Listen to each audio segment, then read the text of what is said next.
आनन आनन दर्पण है, कण कण कान्हा राधा तृण तृण। कानन कानन मधुबन है, पावन दृष्टि संजो कर देखो। आप छंद देखें कि पुलक प्रेरणा, पहला बिल, पुलक प्रेरणा भोर की लाली, छंद छंद पुलक पावन दृष्टि संजो कर देखो। आनन आनन दर्पण है, कण कण कान्हा राधा तृण तृण। कानन कानन मधुबन है, पावन दृष्टि संजो कर देखो। पहला बिंदु देखें कि प्रकट करे मन की अभिलाषा, संकेती लिपि मौन की भाषा। प्रकट करे मन की अभिलाषा, संकेती लिपि मौन की भाषा। नमन विदाई का नैनों में, पुनर्मिलन की किंचित आशा। सांझ की सुरतें कब लौटेंगी, सांझ की सुरतें कब लौटेंगी। प्रश्न नहीं आमंत्रण है, सांझ की सुरतें कब लौटेंगी, सांझ की सुरतें कब लौटेंगी। प्रश्न नहीं आमंत्रण है, कण कण कान्हा राधा तृण तृण। और दूसरा रंग देखें, दूसरा बिंब कि मन प्यासा नैनों में पानी, मन प्यासा नैनों में पानी। सावन की कैसी मनमानी, मन प्यासा नैनों में पानी। सावन की कैसी मनमानी, बंधनवारी मनुहारों से गीले आंचल की अगवानी। नेह भरे पन घट पर बरसे, नेह भरे पन घट पर बरसे। वो सावन ही सावन है, नेह भरे पन घट पर बरसे। वो सावन ही सावन है, कण कण कान्हा राधा तृण। परिभाषा 4 पंक्तियों बताता हूं, देखो कि पुलक प्रेरणा भोर की लाली, पुलक प्रेरणा भोर की लाली।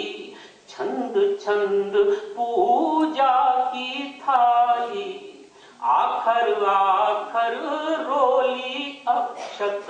संकल्पी क्षण मन भूचाली, अंजुलियों में गंगा जल है, अंजुलियों में गंगा जल है। मन प्राणों का तर्पण है, अंजुलियों में गंगा जल है, अंजुलियों में गंगा जल है। मन प्राणों का तर्पण है, कण कण कान्हा राधा तृण तृण। और अंतिम छंद गीत का सुन ले, मेरे वरिष्ठ जन बैठे हुए सामने, आपको समर्पित है ये छंद। देखिएगा कि नहीं निरापद कोई कोना, नहीं निरापद कोई कोना। व्यर्थ हुआ बनवासी होना।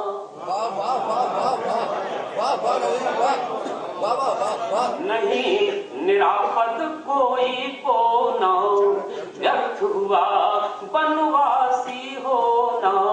पल पल दिखलाती है तृष्णा, कंचन मृग का नन्हा छोना। विवश हुई लक्ष्मण रेखाएं, विवश हुई लक्ष्मण रेखाएं। मन जोगी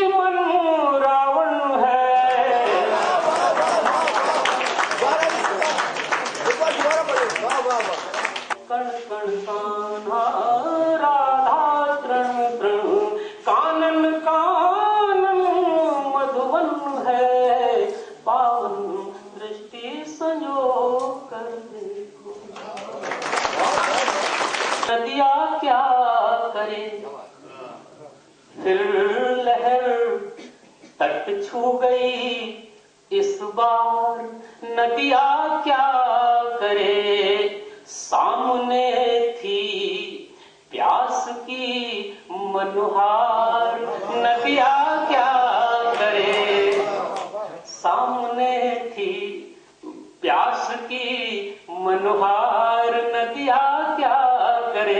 अब देखें साहब नदी कहां से चलती है।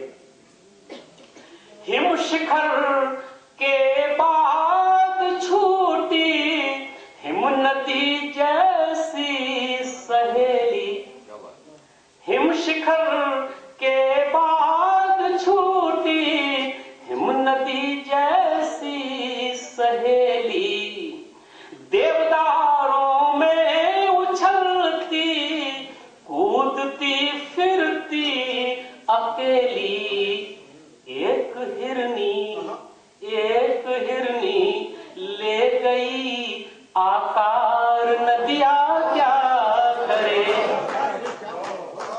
हिम शिखर में थी प्यास की मनुहार, नदिया क्या करे।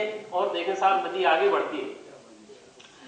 उलझनों ने भी सिखाया खींच कर राहें बदलना, उलझनों ने भी सिखाया खींच कर राहें बदलना, था कठिन कलुषित वनों के बीच से बचकर निकलना, था कठिन कलुषित वनों के बीच से बचकर निकलना, पाहनों ने रोक ली थी धार, नदिया क्या करे। पाहनों ने रोक ली थी धार, नदिया क्या करे।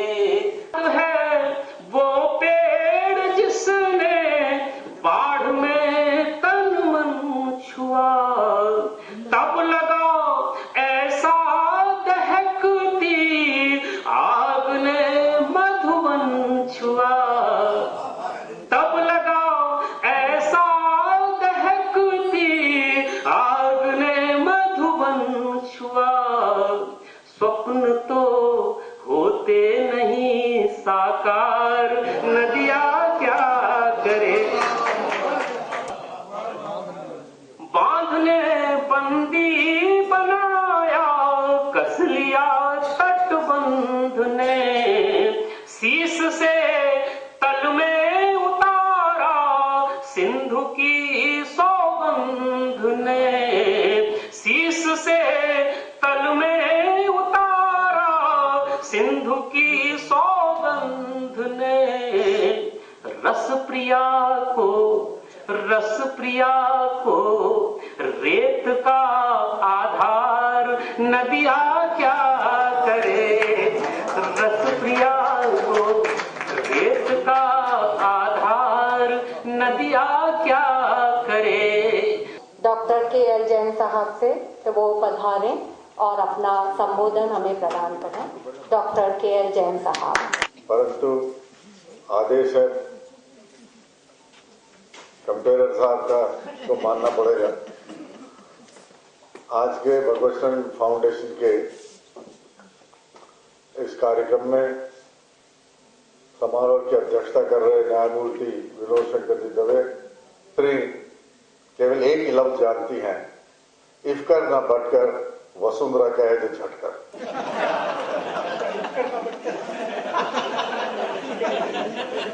और अब उम्मीद बढ़ी है, निसंदेह हमारा जयपुर पुराने गौरव को प्राप्त करेगा। और जब मैं जयपुर का नाम लेता हूं तो उसमें साहित्य जुड़ा हुआ। जयपुर के रियासतदारों ने सदैव साहित्य को पनपाया है, संस्कृति को पनपाया है, कारखानों के विभिन्न 19 कारखानों के माध्यम से। और एक कारखाना इसीलिए था कि वो साहित्य में, चाहे उर्दू का हो चाहे हिंदी का हो, गीत हो, दोहा हो, गजल हो, स्वयं शासक सुनते थे। द्रुपद कि गायकी के लिए महाराजा लेट मान राम सिंह जी डागर बंधुओं के घर जाया करते थे और घंटों समय बिताकर गीतों का, ध्रुव गायकी का, अनन्य गायकों का आनंद लेते थे। आज के मुख्य अतिथि आदरणीय डॉक्टर चतुर्वेदी जी, जिन्होंने अपना एक कीर्तिमान स्थापित किया। राजनीति में आने के बाद प्रथम चुनाव लड़े और प्रथम बार जीत जाए, वो अनुकरणीय बहुत बड़ी बात है,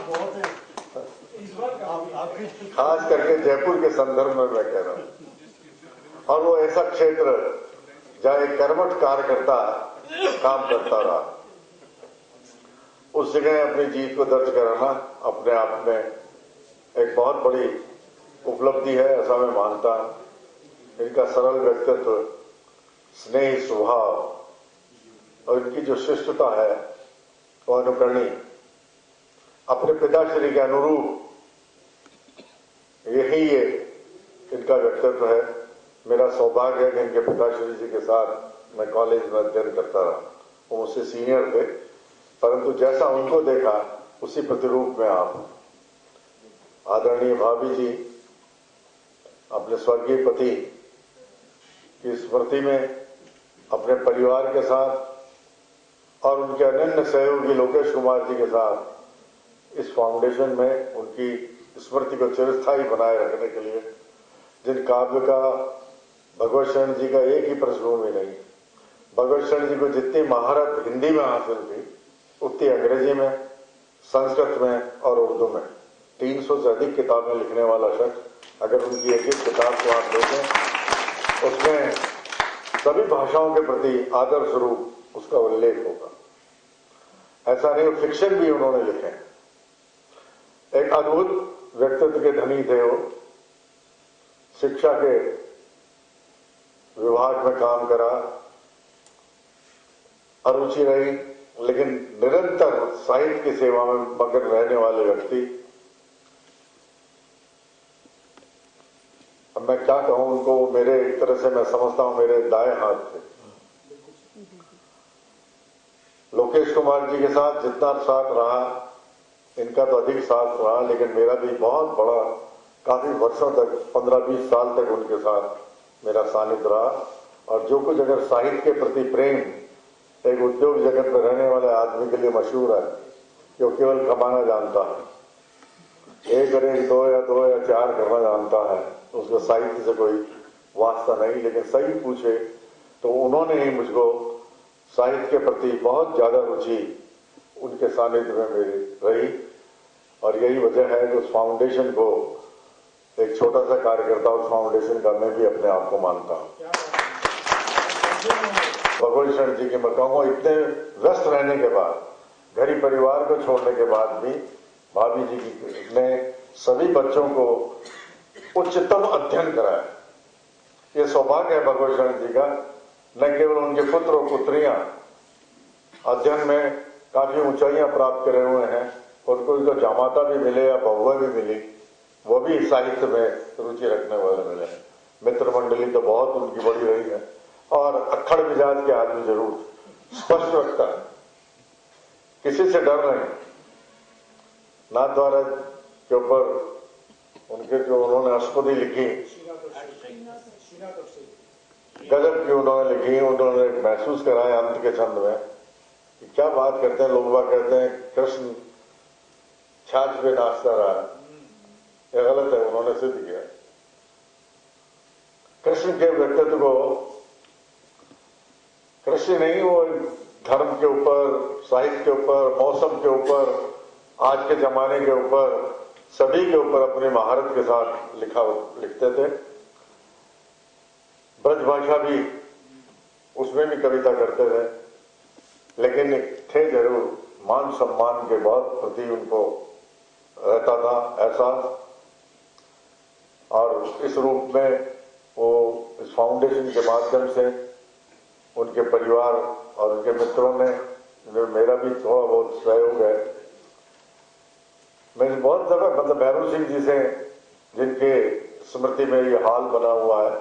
वो मुख्यमंत्री जी थे, वो वाइस प्रेसिडेंट थे, तब भी वो दोस्ताना ताल्लुकात से बात करते थे। गवर्नर रहे तो कितने गवर्नर कैसे आए उनसे स्पीच लिखाया करते थे। तो भगवत चरण जी आज हमको बोलना है, ये विषय है, आप कुछ बताएंगे? मैं खुद अपना बताता हूं। कोई भी विषय होगा हमारे वाणिज्य का, उद्योग का, उसमें भी उन्होंने महारत हासिल की। लेख लिखना है या कहीं बोलना है, स्टैटिस्टिक्स की गजब उनको याददाश्त रहती थी। कहीं से कहां रेफरेंस निकाल के लाना है, एप्रोप्रिएट रेफरेंस लिखना। जब क्लिंटन आए, सोमना भरतिया जो हिंदुस्तान टाइम्स के चेयरमैन, उन्होंने उनको इंटरव्यू किया था। उनका इंटरव्यू पढ़ करके मैंने उनको धन्यवाद लिखने के लिए पत्र लिखा। पता नहीं वो कहां से अंग्रेजी के कौन से शब्द लेके आए। मैं उनको 3 दिन भर का मैं लिख रहा हूं, तो मुझे अर्थ तो समझा, तो 3 दिन लगे मेरे को समझने में कि ये कहां से शब्द उन्होंने चुने। जिस शख्स की इतनी नॉलेज हो, राजेश जी कह रहे थे कि जीवन काल में वो उनसे मिल नहीं पाए, लेकिन उनकी पुस्तकों के माध्यम से आप उनसे उसी रूप में मिलेंगे जैसे वो सामने आपके बैठे हों। ये मेरा विश्वास है। आप सब लोग इस महाआयोजन में सम्मिलित हुए। मैं भी उनके एक मित्र होने के नाते, और चूंकि वो हमसे उद्योग और व्यापार से भी जुड़े हुए थे, इस नाते आप सबका बहुत बहुत सम्मानपूर्वक स्वागत करता हूं। और उनकी स्मृति को आप लोगों की उपस्थिति ने और महत्व दिया है। इसी प्रकार की उपस्थिति सदैव उनके कार्यक्रमों में मिलती रहेगी, इसी आशा और विश्वास के साथ। शब्दों के अभाव में या किसी भी कारण से अभिव्यक्त नहीं कर पाते उन बातों को साहित्यकार या जैसे राजेश जी जैसे गीतकार उनको अभिव्यक्ति